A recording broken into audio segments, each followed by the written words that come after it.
I just have some follow-up questions just to clear a time frame in my mind.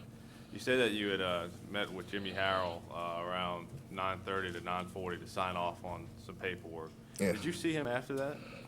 No, I saw him on the bridge. And how long after you signed the paperwork that you saw him on the bridge? I don't know. Ballpark? You know any idea? I mean, it had to be approximately from 9:40 to probably somewhere 5 minutes to 10 or something. Okay, so around 10, 15 minutes probably? Yeah, 10 or 15 minutes approximately. I mean, that's just speculation, you know. Okay, yeah, I understand. I'm just asking for ballparks. I'm not Yeah. trying to ask for exact times. When you were on the rig doing the stump test, what type of preventative maintenance did you do to the BOP stack prior to splashing it? Prior to splashing, Yes, sir. we change out, on a normal rig move, we change out all the rubber goods and the BOPs. We check the pre-charge on all the bottles. You know, you have to adjust them for different water depths. We make the ETs, they make the cables, make all your electronic cables, and make sure we're not getting any water ingression in it. This rig move here, we changed out all the half-inch hoses on the BOP stack. Last rig move, we made all new hoses and tested them. You know, we changed out all the gaskets, all the filters in the rigid conduit manifold. I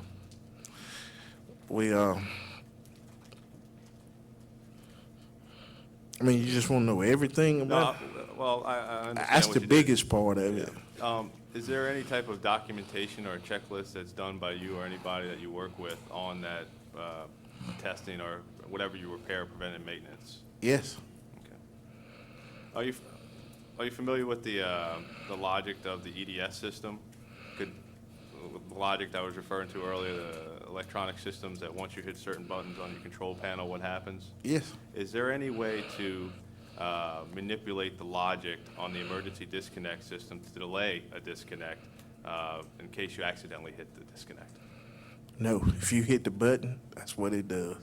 Okay, thank you. Yes. I've got a couple of follow-ups. Could you explain on this BOP stack exactly how the auto shear functions? The auto shear, it's got to be separation from the BOP. From it's got to be the LMRP got to separate, got to lift off the stack. And then the auto shear takes over? That's correct. And what does the auto shear function? The blind shear rail. Just the blind shear? Yes. Okay. Now, could you explain to me exactly how the dead man system works? Yes. The dead man system, you got to lose communication in both pods and the hydraulics.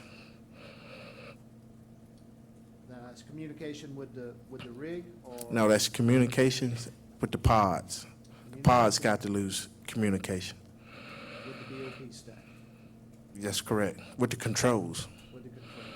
Mm-hmm. So the controls on the rig and the communication between the pods and the rig, is that what I'm understanding?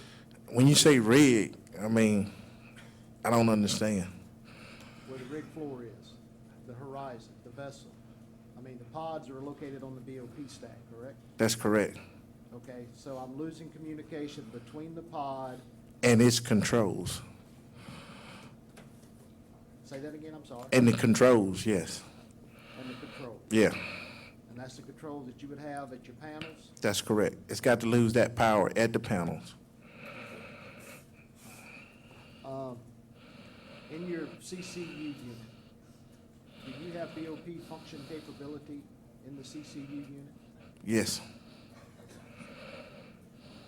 When you splash the stack, what position are the rams in when you splash the stack? When we splash, they open. They're all open? Yeah. Are they're in the open position, or is the BOP in the neutral position? They're in the open position. Okay. During normal drilling operations, what position do you maintain that BOP in? Open. The open? Yes. Not in the neutral? No. Okay.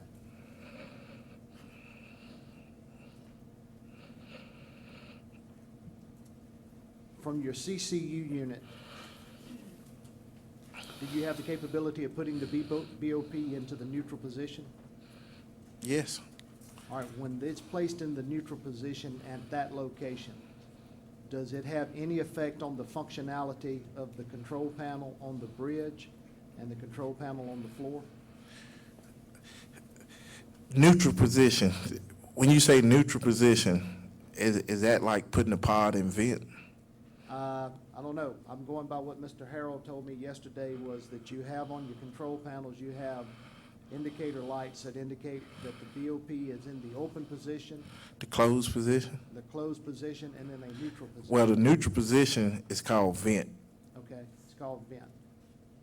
All right, from the CCU unit, if you place the CCU unit controls in the vent position, does it have any effect on the control functions from the bridge and the No, sir. grid floor? They're independent stations. They're independent of each other. Okay, thank you.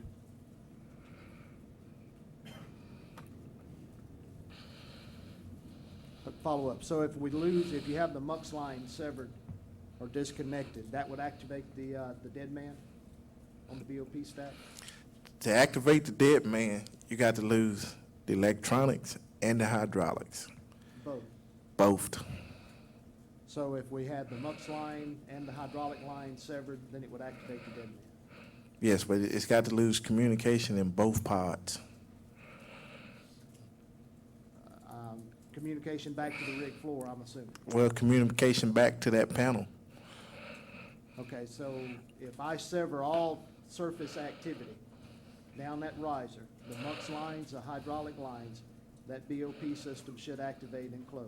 The dead man system should activate and close. Now, what on the dead man, what functions on the BOP stack does the dead man function? The blind shear rails. Blind shear only. That's correct. Okay, thank you.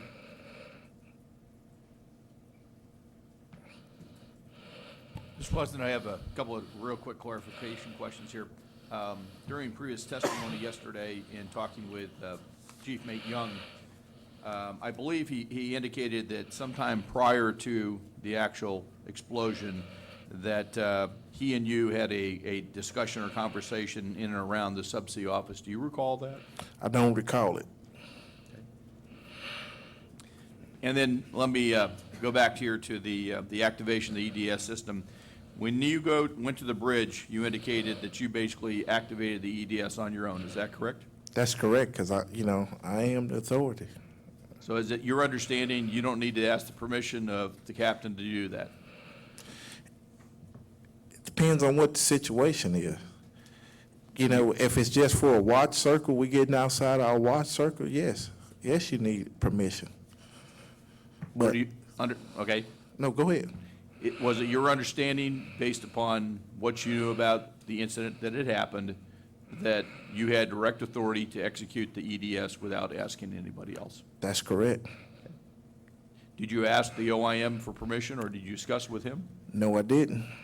When you went up there, were you aware of any ongoing discussion between possibly the master and the OIM concerning activation of the EDS?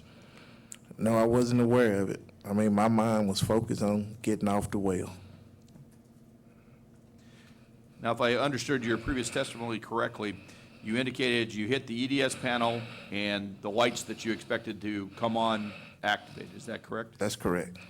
And I also believe you said, but you had no hydraulics. That's correct.